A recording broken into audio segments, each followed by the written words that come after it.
You, John Fitzgerald Kennedy, do solemnly swear I, John Fitzgerald Kennedy, do solemnly swear that you will faithfully execute the office of President of the United States that I will faithfully execute the office of President of the United States and will, to the best of your ability, and will, to the best of my ability, preserve, protect, and defend the Constitution of the United States. preserve, protect, and defend the Constitution of the United States. So help you God. So help me God.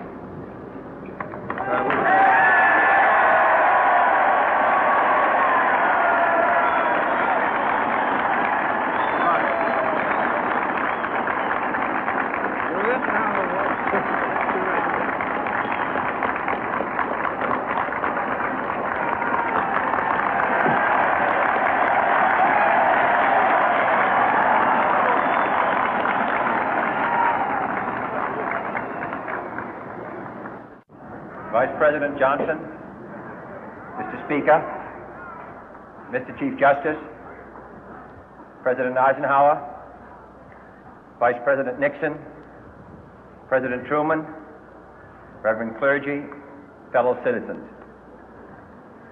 We observe today not a victory of party, but a celebration of freedom, symbolizing an end as well as a beginning, signifying renewal as well as change. For I have sworn before you and Almighty God the same solemn oath our forebears prescribed nearly a century and 3/4 ago. The world is very different now, for man holds in his mortal hands the power to abolish all forms of human poverty and all forms of human life. And yet the same revolutionary beliefs for which our forebears fought are still at issue around the globe. The belief that the rights of man come not from the generosity of the state, but from the hand of God. We dare not forget today that we are the heirs of that first revolution. Let the word go forth from this time and place to friend and foe alike that the torch has been passed to a new generation of Americans born in this century, tempered by war, disciplined by a hard and bitter peace, proud of our ancient heritage, and unwilling to witness or permit the slow undoing of those human rights to which this nation has always been committed and to which we are committed today at home and around the world.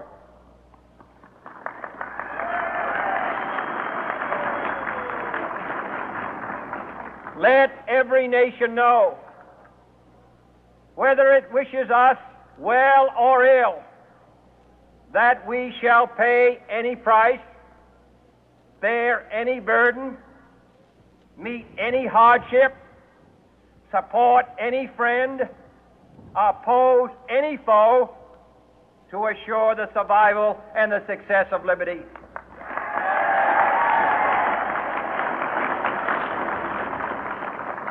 This much we pledge and more. To those old allies whose cultural and spiritual origins we share, we pledge the loyalty of faithful friends. United, there is little we cannot do in a host of cooperative ventures. Divided, there is little we can do, for we dare not meet a powerful challenge at odds and split asunder. To those new states whom we welcome to the ranks of the free, we pledge our word that one form of colonial control shall not have passed away, merely to be replaced by a far more iron tyranny. We shall not always expect to find them supporting our view, but we shall always hope to find them strongly supporting their own freedom, and to remember that in the past, those who foolishly sought power by riding the back of the tiger ended up inside.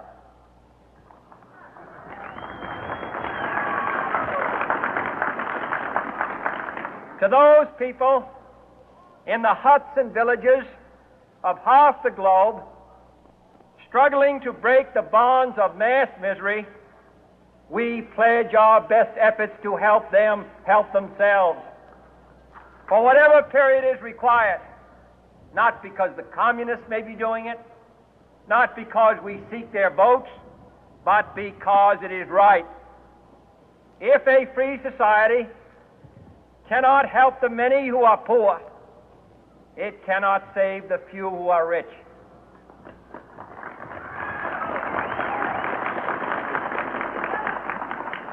To our sister republics south of our border, we offer a special pledge to convert our good words into good deeds, in a new alliance for progress, to assist free men and free governments in casting off the chains of poverty. But this peaceful revolution of hope cannot become the prey of hostile powers. Let all our neighbors know that we shall join with them to oppose aggression or subversion anywhere in the Americas. And let every other power know that this hemisphere intends to remain the master of its own house.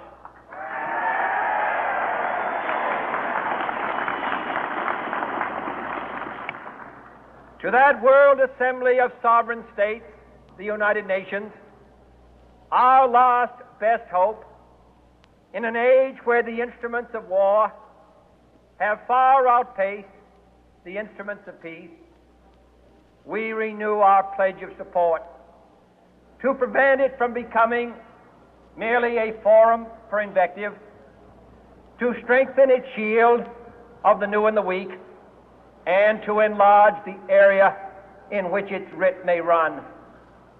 Finally, to those nations who would make themselves our adversary, we offer not a pledge, but a request that both sides begin anew the quest for peace.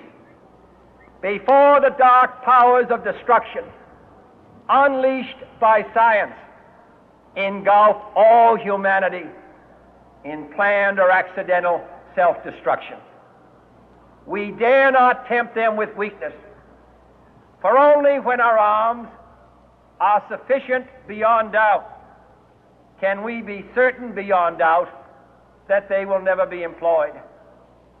But neither can two great and powerful groups of nations take comfort from our present course, both sides overburdened by the cost of modern weapons, both rightly alarmed by the steady spread of the deadly atom, yet both racing to alter that uncertain balance of terror that stays the hand of mankind's final war. So let us begin anew, remembering on both sides that civility is not a sign of weakness, and sincerity is always subject to proof. Let us never negotiate out of fear, but let us never fear to negotiate.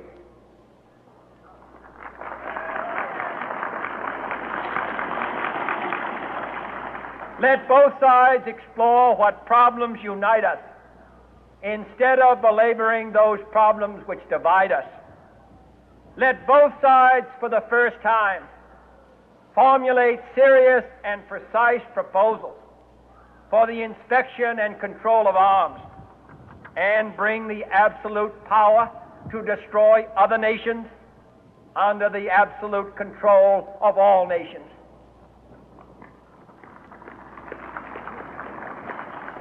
Let both sides seek to invoke the wonders of science instead of its terrors. Together, let us explore the stars, conquer the deserts, eradicate disease, tap the ocean depth, and encourage the arts and commerce. Let both sides unite to heed in all corners of the earth the command of Isaiah to undo the heavy burden and let the oppressed go free. And if a beachhead of cooperation may push back the jungle of suspicion, let both sides join in creating a new endeavor, not a new balance of power, but a new world of law, where the strong are just and the weak secure and the peace preserved.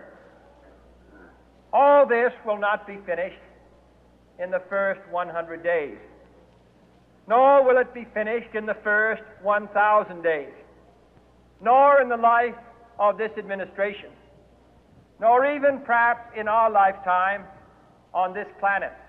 But let us begin.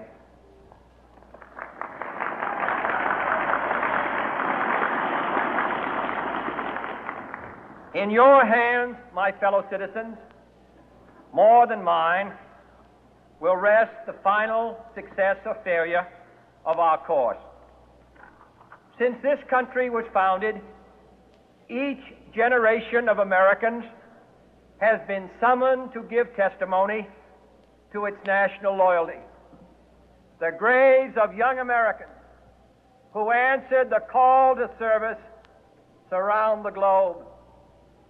Now the trumpet summons us again, not as a call to bear arms, though arms we need, not as a call to battle, though in battle we are, but a call to bear the burden of a long twilight struggle, year in and year out, rejoicing in hope, patient in tribulation, a struggle against the common enemies of man, tyranny, poverty, disease, and war itself.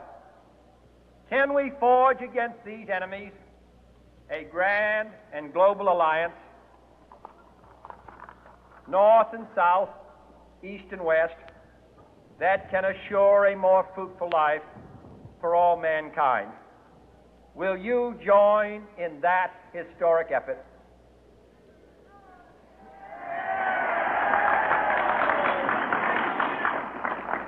In the long history of the world, only a few generations have been granted the role of defending freedom in its hour of maximum danger. I do not shrink from this responsibility. I welcome it.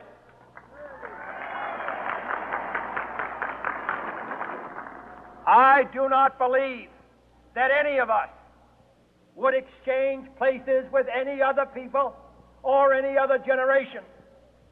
The energy, the faith, the devotion which we bring to this endeavor will light our country and all who serve it.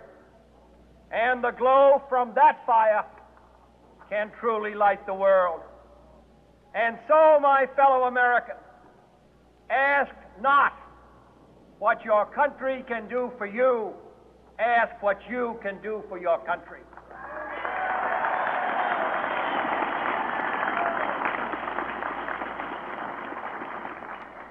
My fellow citizens of the world, ask not what America will do for you, but what together we can do for the freedom of man.